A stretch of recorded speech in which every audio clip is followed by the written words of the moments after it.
Hello दोस्तों, welcome to Irfan IAS academy. NCERT class 6 to 12 है।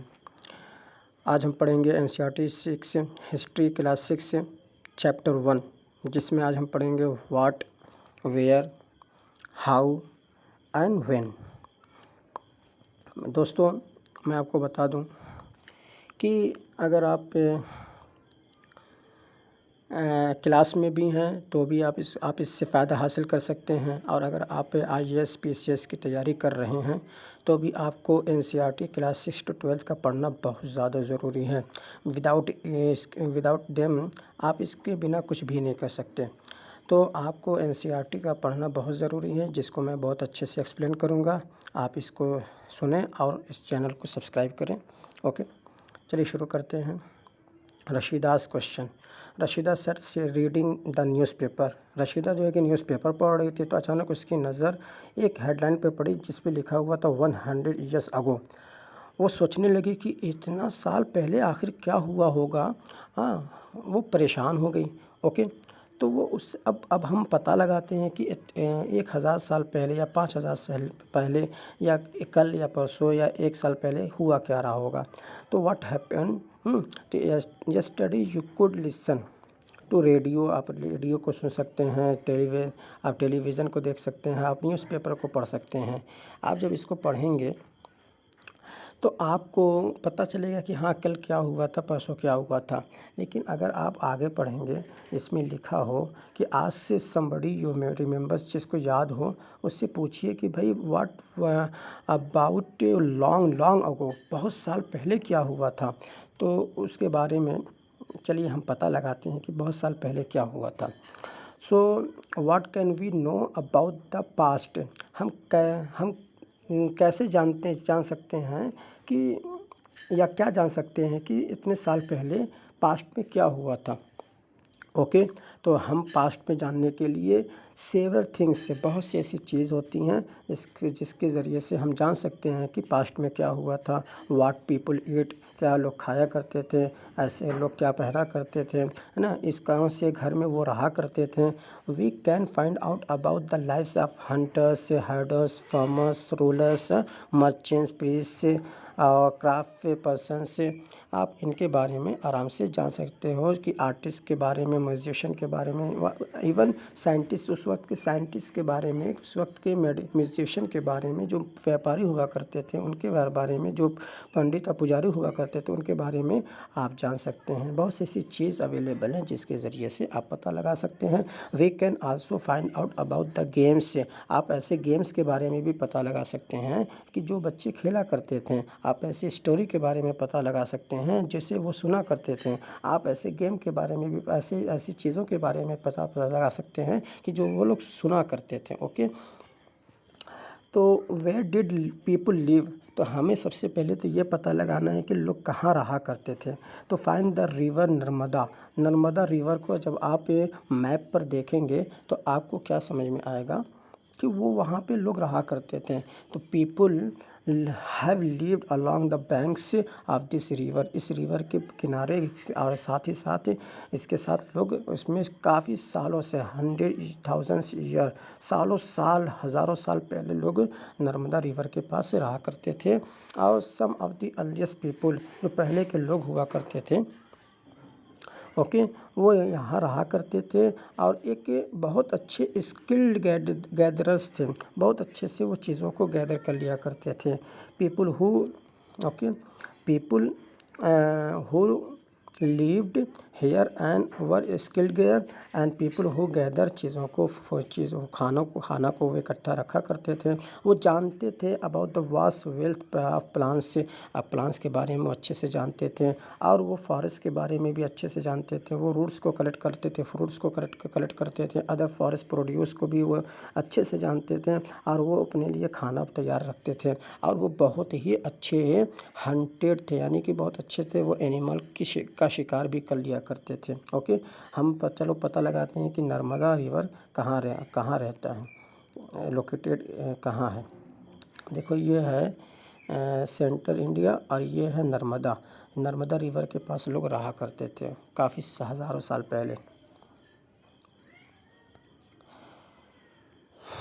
Okay, now find the Sulaiman and Kirthar hills to the north west. चलो हम का जो है ना कि सुलेमान और किरथार हिल्स को भी पता लगा लेते हैं एटलस पे कि वो कहाँ पे इस वक्त लोकेटेड है। देखो ये नॉर्थ वेस्ट है और ये किरथार है और ये सुलेमान है। यहाँ पे लोग बहुत साल पहले यहाँ पे लोग रहा करते थे। अच्छा, यहाँ पे और क्या चीज़ मिला है, यहाँ पे जो है सम ऑफ द एरियाज़, ऐसे भी एरियाज़ हैं जहाँ पे वीमन और मेन सबसे पहले बिगैन टू ग्रो क्रॉप्स, सबसे पहले इन लोगों ने क्रॉप्स को उगाना शुरू कर दिया था, सच एज जैसे कि वीट है और बार्ले है। वीट और बार्ले की यहाँ पे खेती शुरू हो गई थी कितने साल पहले, 8000 साल पहले। ओ माय गॉड, 8000 साल पहले आप देख सकते हैं कि यहाँ पर खेती खेती किसकी, वीट की और बार्ले की शुरू हो गई थी और ये यहाँ पे लोकेटेड है। People also began rearing animals, लोग यहाँ पे एनिमल्स को चराना शुरू कर दिए थे। कौन से एनिमल्स को, शीप को, गोट को। आपके क्वेश्चन में, आपके एग्ज़ाम में ये क्वेश्चन आ सकता है कि 8000 साल पहले सुलेमान किरथार हिल्स के पास से लोग कौन सी खेती किया करते थे, तो आप जो है कि वीट की अब बार्ले की बता सकते हैं कितने साल पहले, 8000 साल पहले किया करते थे। और ये कहाँ पे लोकेटेड है, ये जो है लोकेटेड है इंडिया का, ये है, ये जो है कि यहाँ पे लोकेटेड है। ओके, तो 8000 साल पहले हुआ करते थे। और कौन से जानवर को वो रखा करते थे, शीप को रखा करते थे, गोट को रखा करते थे, कैटल को रखा करते थे और ये विलेज के अंदर रहा करते थे। अच्छा, लोकेट द गारो, हाँ, गारो हिल्स को हम लोकेट कर सकते हैं कहाँ पे, ये नॉर्थ ईस्ट में है। और ये द विंध्यास जो कि इन सेंट्रल इंडिया में ये लोकेटेड है। अच्छा, तो हम इसको एक मतलब मैप पे देख लेते हैं। देखो ये गारो हिल्स है, तो यहाँ पे गारो हिल्स है और यहाँ पे लोग रहा करते थे, यहाँ भी लोग रहा करते थे। और ये विंध्यास है, ये सेंट्रल इंडिया है, यहाँ पे भी लोग रहा करते थे। ओके, तो अब इसके बारे में थोड़ा सा और हम जान लेते हैं। This was some of the other areas, ये ऐसे भी एरियाज़ हैं जहाँ पर लोग एग्रीकल्चर डेवलप, बहुत अच्छे से एग्रीकल्चर डेवलप हो चुका था। ओके, बहुत अच्छे से एग्रीकल्चर यहाँ पे डेवलप हो चुका था। और द प्लेसेस वेयर राइस, ये ऐसी जगह है जहाँ पे राइस की खेती होती थी। और सबसे पहले यहाँ पे north of the Vindhyas, Vindhya के नॉर्थ में, विंध्या आपने देख लिया है, विंध्या के नॉर्थ में जो है ये विंध्या है, विंध्या के नॉर्थ में जो है सबसे पहले राइस की खेती शुरू हो गई थी। वहाँ पे वीट की और बार्ले की खेती शुरू हो गई थी और यहाँ पे राइस की खेती शुरू हो गई थी। Okay, trace the river Indus, अब इंडस रिवर के बारे में हम पता लगा कि इंडस रिवर कहाँ है और इसकी ट्रिब्यूटरीज कहाँ है। देखो ट्रिब्यूटरीज उसे कहते हैं, ट्रिब्यूटरीज उसे कहते हैं जैसे कि ये इंडस रिवर है और इससे जो है कि बहुत सी नदियाँ आकर इसमें मिल गई। तो ये जो बहुत सी नदियाँ मिल गई आकर, तो उसको ट्रिब्यूटरीज कहा जाती है। या स्मॉलर रिवर हुआ करते हैं जो आकर लार्जर रिवर में आकर मिल जाया करती हैं। ओके, अबाउट 4700 ईयर्स अगो, लगभग 4700 साल पहले यहाँ पर लोग आकर रहना शुरू कर दिए थे। सम ऑफ द सिटीज़, यहाँ पे जैसे कि शुरू हो गई थी, बनाना शुरू कर दिया था लोगों ने। और ये दीस रिवर से, हाँ, इस रिवर के किनारे जो है कि बनाना लोगों ने शुरू कर दिया था। क्या चीज़, सिटीज़ बनाना शुरू कर दिया था। और 2500 साल पहले तकरीबन यहाँ पे सिटीज़ डेवलप हो गई थी on the banks of the Ganga. Okay, and इस ट्रिब्यूटरीज, इसके ट्रिब्यूटरीज पर भी और along the sea coast, sea coast के किनारे किनारे भी ये सिटीज़ से डेवलप हो गई थी। ओके, आगे जब आप देखेंगे तो लोकेटेड द गंगा और इसकी ट्रिब्यूटरीज कहाँ पर हैं, आज जिसको हम ट्रिब्यूटरीज इसकी कौन सी एक है, इस सोन है, तो ये कहाँ पे लोकेटेड है, इसको भी चलो मैं दिखा देता हूँ। जैसे कि ये गंगा है, ये गंगा है और ये गंगा है, गंगा के किनारे, गंगा के साथ साथ ये जो ट्रिब्यूटरीज लगी हुई है सोन है। यहाँ पे सिटीज़ एक से एक सिटीज़ से डेवलप हो गई थी। In ancient times, the area along these rivers to the south of the Ganga के जो साउथ में was known as मगध। एक मगध एक ऐसा भी एक किंगडम था, बहुत बड़े पैमाने पे ये फैला हुआ था, जो इस वक्त बिहार में पड़ता है। जो इस वक्त बिहार में पड़ता है, बिहार के स्टेट में वो अभी इस वक्त पड़ता है। वो मगध बहुत बड़ा उस वक्त क्या जो रूलर हुआ करता था वो बहुत पावरफुल हुआ करता था, और उसने लार्ज किंगडम को सेटअप कर दिया था। किंगडम से जो है ना सिर्फ उसने किंगडम अदर यही मगध में ही नहीं बनाया हुआ था, बल्कि other pass of the country, दूर कंट्री के किनारे दूसरे पार्ट में भी उसने ये इसे अपने अपने किंगडम को फैलाया हुआ था।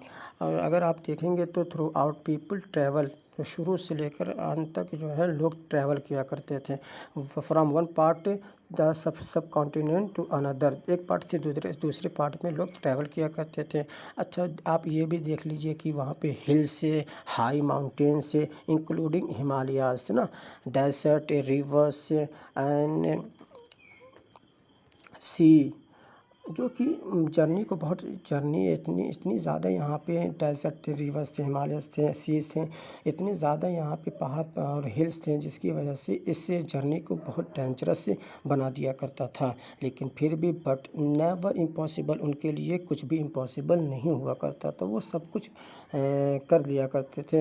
एंड मैन एंड वीमेन, उस वक्त मैन और women moved the search of livelihood, अपने लाइवलीहुड की सर्च में इधर से उधर वो आया जाया करते थे। As also to escape from natural disaster, natural disaster से बचकर वो, जैसे कि फ्लड से है, डॉट्स है, यानी कि बाढ़, कभी अब नदियों के किनारे किनारे हो रहा करते थे तो बाढ़ आ जाया करता था, तो बाढ़ से जो है कि उनके घर और उनके सारी चीज़ें वो ख़त्म हो जाया करती थी। और ड्राउट्स, कभी कभी तो नदियाँ सूख जाया करती थी, जिसकी वजह से सूखा पड़ जाता था। Sometimes main and main March in armies, कभी कभी वो आर्मीज़ को भी रखा करते थे। क्योंकि वो दूसरे लैंड को वो कंक्वर कर लेते थे, और हथियार लेना उनका काम हुआ करता था। और जो मर्चेंट्स हुआ करते थे वो एक जगह से दूसरी जगह आया जाया करते थे, और वैल्यूएबल गुड्स को अपने पास रखा करते थे, एक जगह से दूसरी जगह ले जाया करते थे। और जो रिलीजियस टीचर्स हुआ करते थे, वो रिलीजियस टीचर भी जो है इधर से एक गांव से दूसरे गांव जाते थे, एक टाउन से दूसरे टाउन जाया करते थे, और अपने रिलीजन को फैलाने के लिए इधर से उधर वो लोग जाया करते थे। Okay, all this led to the sharing of the ideas between people, ये मतलब एक जगह से दूसरी जगह आना और जाना, जिसकी वजह से एक दूसरे के आइडियाज़ के शेयर को लोग एक दूसरे में फैलाया करते थे। तो अच्छा, आप ये भी देखें कि why do people travel now अडेज, से आजकल के लोग क्यों इधर से उधर ट्रैवल करते हैं। अब भाई आज तो आपके पास सब कुछ है, तो आप इधर से उधर रोज़ क्यों सफ़र करते हो।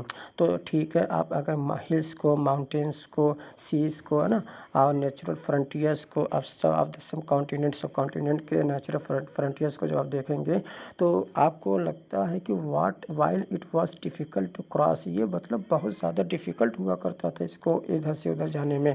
लेकिन हु वांटेड और could and did scale the mountains, बहुत से लोग माउंटेन पे चढ़ गए, और सी को उन लोगों ने क्रॉस किया, और एक जगह से दूसरी जगह लोग आए, बिकॉज इनके लिए कोई भी इम्पॉसिबल नहीं हुआ करता था।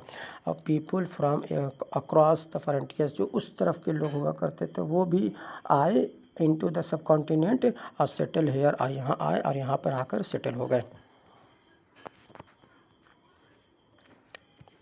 दिस मूवमेंट्स ऑफ पीपल, इस मतलब लोगों का आना जाना, ये इनरिच करता है आवर कल्चरल ट्रेडिशन को। People have share new ways of carving stone, composing music and even cooking food. इन लोगों ने अपना एक अच्छा तरीका निकाला कि कैसे म्यूज़िक को कंपोज करना है, स्टोन को कैसे कार्व करना है, और सेवरल हंड्रेड्स ईयर्स अगो, इतने सालों साल पहले इन लोगों ने एक दूसरे के आइडियाज़ को शेयर किया। जब भी तो एक दूसरे के आइडियाज़ को शेयर करने के बाद हमारा भारत डाइवर्सिटी में, हमारे भारत में डाइवर्सिटी पैदा हो गई इसी वजह से। Okay, names of the land, हमारे इंडिया को आपने सुना होगा कि इसको भारत भी कहा जाता है, और भारत भी कहा जाता है, और साथ ही साथ में इंडिया भी कहा जाता है। तो the word India comes from the Indus, हमारे इंडस रिवर है उसके नाम से ये इंडिया पड़ गया। अब कभी कभी इसको लोग इसको सिंधु भी कहते थे संस्कृत में, इसको संस्कृत में लोग सिंधु कहते हैं। तो find Iran and Greece in your atlas, तो ईरान और ग्रीस को आप अपने एटलस पे फाइंड कीजिएगा। तो ईरानियन जो थे और ग्रीक जो थे वो जो है कि नॉर्थ वेस्ट के द्वारा हमारे इंडिया के अंदर प्रवेश किए। अब कब प्रवेश किए थे? 2500 साल पहले यह यहाँ पर आए और वहाँ से फैमिलियर हुए। तो इनको पता चला कि हाँ यहाँ पे कोई इंडस रिवर है। तो इस इंडस रिवर को उन्होंने हिंदोस कहना शुरू कर दिया, क्योंकि उनको जो है ना शाह, ये अपनी भाषा में इनके लैंग्वेज में शाह वो बोल नहीं पाते थे, इसीलिए कभी ये हिंदोस कह दिया करते थे, कभी ये इंडोस कह दिया करते थे। The land of the east of the river ना, ऐसे मतलब इन लोगों ने इंडोस कहा कि एक ऐसा लैंड जो ईस्ट ऑफ द रिवर के किनारे रहा पड़ता है।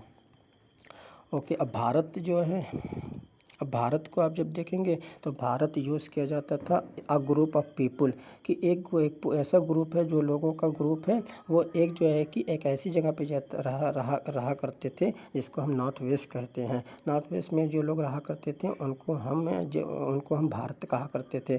तो वो हु आर मेंशन, जो कि एक में ये मेंशन है किसमें, ऋग्वेदा में भी मेंशन है। तो अब अगर अर्लीस्ट कंपोजिशन इन संस्कृत, ये पहले संस्कृत में इसको लिखा गया था। और ये कब लिखा गया था? ये 3500 साल पहले इसको लिखा गया था, 3500 साल पहले इसको लिखा गया था। ओके, और फिर बाद में इसका यूज़ हमारे कंट्री के लिए इस शब्द का यूज़ किया जाना शुरू कर दिया लोगों ने।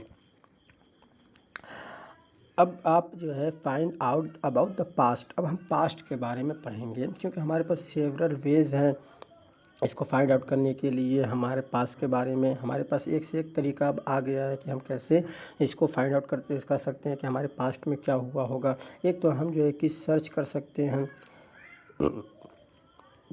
ओके, हम सर्च कर सकते हैं, या तो हम किताबों को पढ़ के पता लगा सकते हैं जो रिटर्न किया गया था बहुत साल पहले, या तो हम जिसे हम जो लिखा गया था, जो रिटर्न किया गया था, इसको हम क्या बोलते हैं, इनको हम मैन्युस्क्रिप्ट्स बोलते हैं, because they are were written by hand. क्योंकि आप देखेंगे लैटिन वर्ड का जो मैन्यू है इसका मतलब होता है हैंड, यानी हैंड से लिखने वाली चीज़।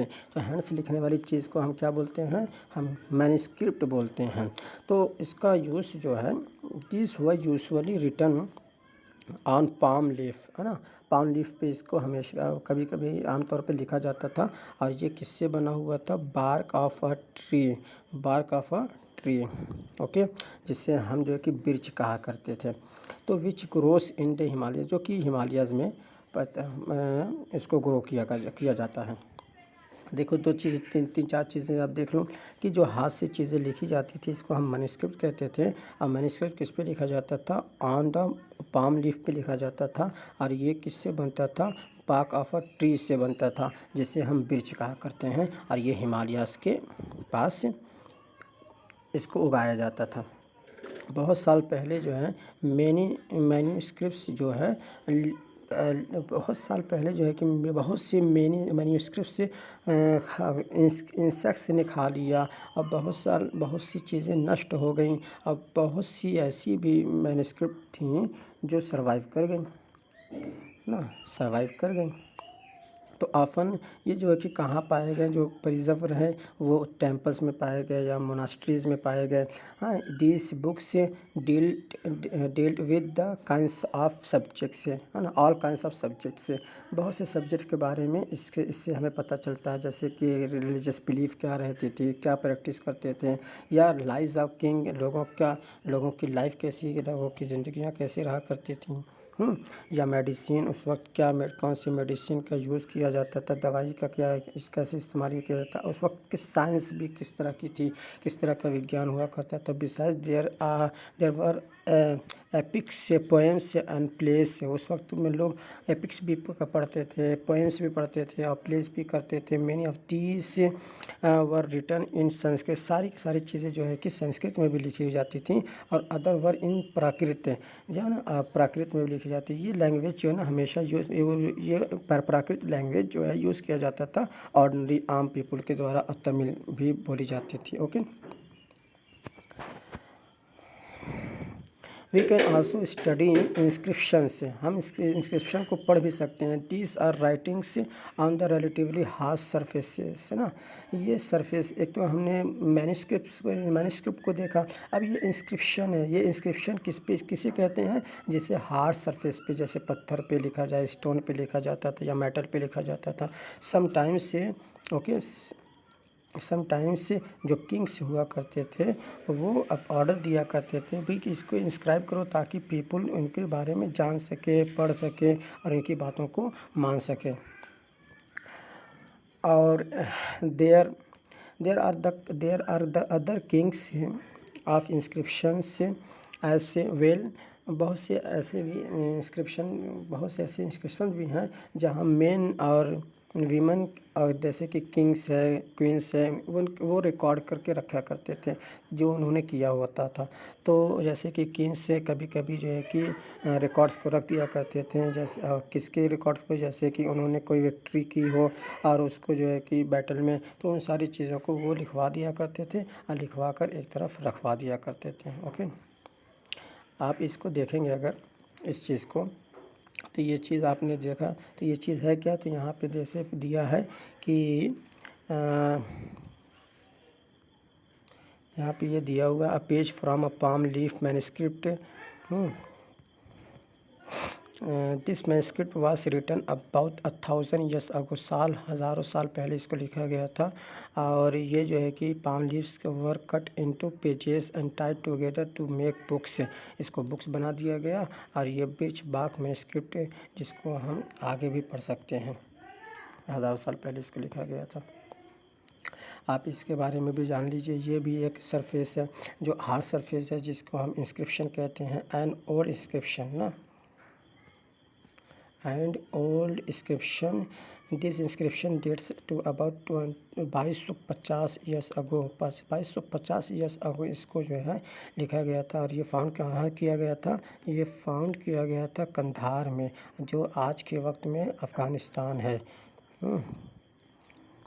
इसको इंस्क्राइब किया गया था किस रूलर के ऑर्डर पर? अशोका रूलर के ऑर्डर पर किया गया था। You will read about him in chapter 8 when, आप इसको आगे भी पढ़ेंगे। ओके, ये दिया हुआ है कि ये 2 भाषाओं में लिखा गया था। एक भाषा ये है और एक भाषा ये है, भाषा में लिखा गया था। ओके, आगे चलें।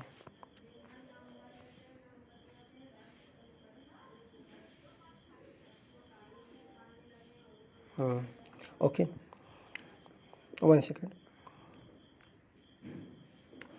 There were many other things that were made and use in the past. बहुत सी ऐसी चीज़ें हैं जो बनाई गई पास्ट में और यूज़ की गई पास्ट में। Those who study these subjects, तो जो ये सारी चीज़ें जो बनाई गई, इन ऑब्जेक्ट को स्टडी करने वाले को हम क्या बोलते हैं? आर्कियोलॉजिस्ट बोलते हैं। मोस्ट इम्पॉर्टेंट थिंग इसको आप याद कर लीजिएगा कि जो पुरानी चीज़ों को जो पुरानी चीज़ों को पढ़े, इसको खोदे, इसको समझे और इसके बारे में जानने वाला आर्कियोलॉजिस्ट कहलाता था। ये जो है ना, दे स्टडी, ये इसके बारे में पढ़ा करते थे।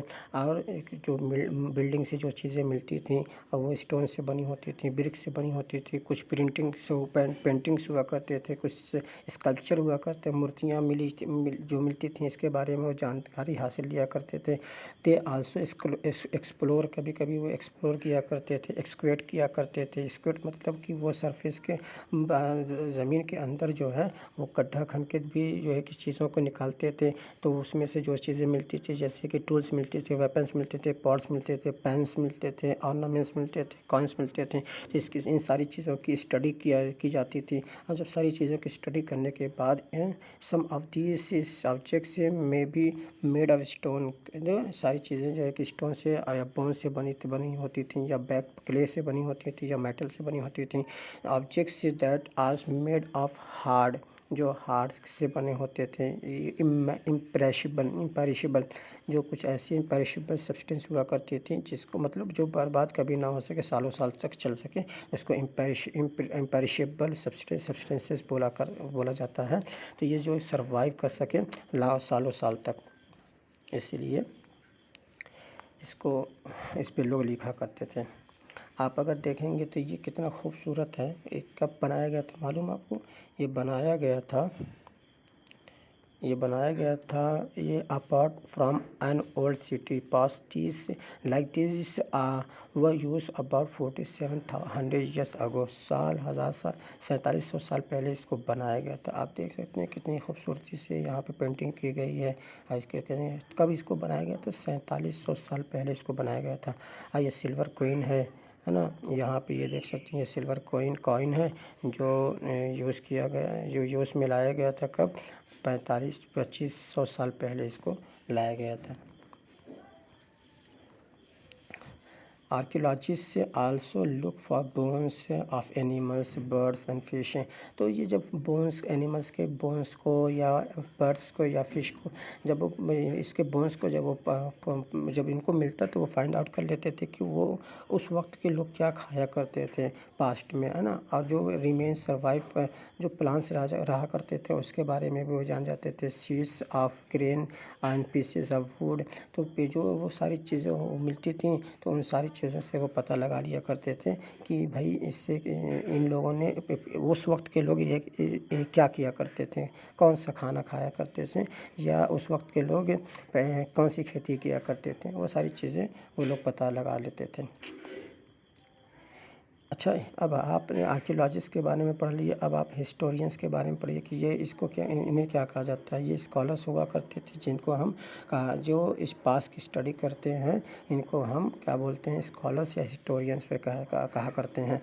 Often use the word source, ये हमेशा सोर्स का यूज़ करते थे। किसी भी पास्ट की बात होती थी, जब किसी भी पास्ट की बात होती थी तो वो सोर्स की बात करते थे कि इस सोर्स से हमें जो है कि इन्फॉर्मेशन मिली है। तो कभी कभी जैसे कि मैन्युस्क्रिप्ट से सारी चीज़ें मिल जाती थी, तो कभी कभी इंस्क्रिप्शन से बात सारी चीज़ें मिल जाती थी। कभी कभी आर्कियोलॉजी जो है, जो जिन लोग आर्कियोलॉजिस्ट ने जो स्टडी की होती है वो स्टडी पेपर जो है कि जब वो पढ़ते थे तो उसको पढ़ने के बाद वो हिस्ट्री के बारे में लिखा करते थे। वन सोर्सेज जब एक मतलब मिल जाता था तो उसके बारे में पढ़ा करते थे। तकरीब पास के बारे में अच्छे से वो जानते थे और एक एडवेंचर इनके लिए बन जाया करता था।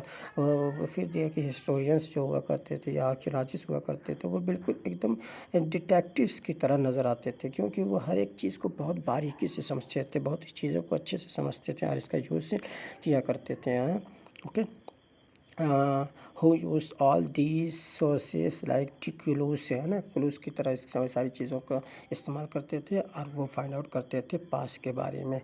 ओके, अब एक दूसरी टॉपिक शुरू होती है कि वन पास्ट या मेनी। क्योंकि आपने देखा होगा कि आपके बुक के टाइटल पे लिखा हुआ है आवर पास्ट। तो ये आवर पास्ट क्यों प्लूरल क्यों है, नहीं सिंगुलर क्यों नहीं है, पास्ट पार्ट क्यों नहीं है? तो पास्ट होना चाहिए था। We have use the word past, है ना, इन प्लूरल फॉर्म में। और जो हमारा अटेंशन जो है कि इस तरफ का लाता है कि हम एक पास्ट की बात, हम सिर्फ पास्ट की बात नहीं कर रहे हैं बल्कि हम डिफरेंट पास्ट की बात कर रहे हैं। Different past of different groups of people, बहुत से लोगों के बारे में बात कर रहे हैं। जैसे कि हम सिर्फ हर्डर्स की बात नहीं कर रहे हैं बल्कि हम सिर्फ हर्डर्स की बात नहीं कर, चरवाहे की बात नहीं कर रहे हैं, हम फार्मर्स की बात कर रहे हैं। फार्मर का पास्ट कैसा रहा होगा, हर्डर्स का पास्ट कैसा रहा होगा, और किंग्स का पास्ट कैसा रहा होगा, क्वींस का पास्ट कैसा रहा होगा। इसी तरीके से जो मर्चेंट हुआ करते हैं, मर्चेंट किस तरह से रहा करते थे और वो क्राफ्ट पर्सन किस तरह से रहा करते थे, उनके अलग अलग डिफरेंट पार्ट पीपल के बारे में हम जानकारी हासिल करते थे। इसलिए हम इसको पास्ट नहीं बोलते बल्कि पास्ट से बोलते हैं। Okay, is true even today, आज भी ऐसा होता है। क्योंकि कभी आपने देखा होगा कि पीलो जो बहुत से लोग ऐसे हैं जो डिफरेंट प्रैक्टिसेस करते हैं, उनके कस्टम अलग होते हैं, डिफरेंट पास होते हैं ना, डिफरेंट पार्ट होते हैं। कंट्री में अलग अलग तरह के लोग रहा करते हैं, जैसे कि most people living in Andaman island से, तो बहुत से लोग यहाँ पे रहा करते हैं। तो यहाँ पे जो है कि उनका खाना क्या होता है, फिशिंग होता है, हंटिंग करते हैं और वो चीज़ों को फॉरेस्ट प्रोड्यूस को कलेक्ट करते हैं। बाई कॉन्ट्रास्ट से इसके अलावा भी आप देखेंगे अगर, तो अब बहुत से ऐसे भी लोग हैं जो सिटीज़ में रहा करते हैं और वो किस पे डिपेंड रहते हैं, सप्लाईज ऑफ फूड पे डिपेंड रहते हैं। और डिफरेंसेस सच चीज existence in the past as well, ऐसे ही डिफरेंसेस एग्जिस्ट करती थी पास में भी। Okay, besides there is another kind of difference. We know a great deal about kings and the battles they fought because they kept records. उन्होंने जो लड़ाई लड़ी उसके बारे में उन्होंने रिकॉर्ड को रखा, अपनी विक्ट्रीज़ को रखा। ऑर्डिनरी पीपल जो हुआ करते थे, जैसे कि फिशिंग फॉल्क हुए, गैदरर्स हुए, फार्मर्स हुए, हर्डर्स हुए, वो अपने रिकॉर्ड को नहीं रखते थे जो उन्होंने किया।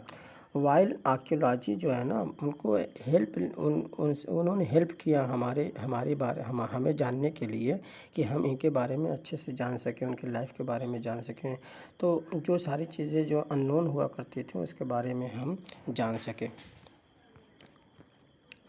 देखो, अब आप देखेंगे गौर से कि डेट्स हैं, what do dates mean. Dates हम बार 4700 साल पहले कह रहे हैं, 8000 साल पहले कह रहे हैं, 2500 साल पहले कह रहे हैं, तो ये डेट्स का मतलब क्या होता है। तो इसको देखो, एनसीईआरटी का मतलब ये होता है, एनसीईआरटी क्वेश्चन करता है, इसका आंसर भी बहुत अच्छे से एक्सप्लेन करता है। तो हम आंसर इसमें ढूंढेंगे कि इफ़ समबडी आस्क्स, आपसे कोई अगर पूछे डेट के बारे में, तो आप क्या बोलोगे, आप यही बोलोगे कि डे है, मंथ है या ईयर है, 2000 साल या समथिंग ना। तो this years counted from the date generally assign जो किया गया था बर्थ ऑफ जीसस क्राइस्ट से। जीसस क्राइस्ट से जब जीसस क्राइस्ट का जब जन्म हुआ था, तो उसी वक्त से हम इस 2000 साल पहले या 2021 के बारे में बात किया करते हैं। तो जो कि ये फाइंडर ऑफ क्रिश्चियनिटी हुआ करते हैं, इनको माना जाता है। 2000 साल पहले मीन्स कि 2000 years after the birth of the Christ, यानी कि ये लाइन है।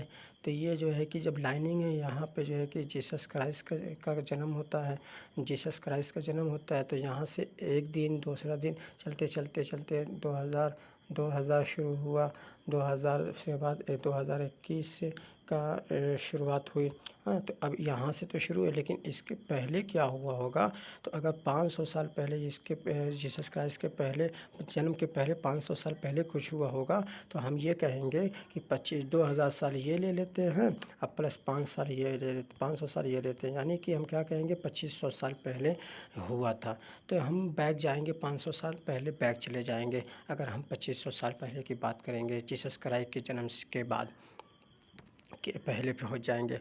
तो all dates before the birth of Christ are counted backwards and usually have the letter BC। हम इसको हमेशा BC बिफोर क्राइस्ट से हम इसको डोनेट करते हैं, इसको ऐड ऑन करते हैं। Okay, in this book we will refer to dates going back from the present, okay, using 2000 our starting point। ये हमारा जो है कि स्टार्टिंग पॉइंट है, यानी जब ये पैदा हुए, बर्थ ऑफ जीसस क्राइस्ट से जब ये पैदा हुए, तो एक तारीख से शुरू हुई, और इसी से लेते हुए हम जब आगे आगे बढ़ेंगे तो 2000 साल पे हम पहुंच जाएंगे।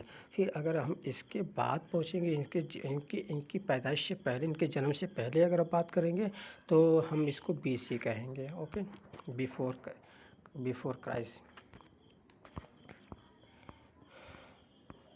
होप कि आपको समझ में आ गया होगा। अब लेटस विद डेट्स है ना। अब अगर हम डेट्स के बारे में समझें, तो बिफोर क्राइस्ट से हम इसको कहते हैं। कभी कभी हम इसको जो है कि एडी कह देते हैं। एडी मतलब बिफोर डेट से पहले कभी जो है ना एडी हम लगाते हैं। तो इसका मतलब क्या होता है? एडी का मतलब एनो डोमिनी इसका मतलब होता है, यानी कि in the year of the Lord. और सो 2012 अगर हम कहेंगे तो हम ये लिखेंगे 2012। अब इसी से आप पता लगा, इसे कभी कभी हम जो है कि CE की जगह पे CE लिख देते हैं, कभी कभी BC को लिख देते हैं, BCE लिख देते हैं, BC की जगह पे। इस तरह से हम सारी चीज़ों को लिख दिया करते हैं। आगे आप इसको बारे में जान लेंगे। ये एक ऐसी साइन है जिसको हम डेसिफरमेंट कहते हैं। अब बात साहब सारा चैप्टर बिल्कुल कंप्लीट हो चुका है। अब आगे आप जो है कि आप आगे आपको चैप्टर चाहिए तो आप इसमें चैनल को सब्सक्राइब कर दीजिए और इसको ज़्यादा से ज़्यादा लोगों तक फैलाइए ताकि लोग इसको सुने और इससे फ़ायदा हासिल करें और मुझे मोटिवेशन मिल सके। ओके, जय हिंद, शब्बा खैर, गुड बाय।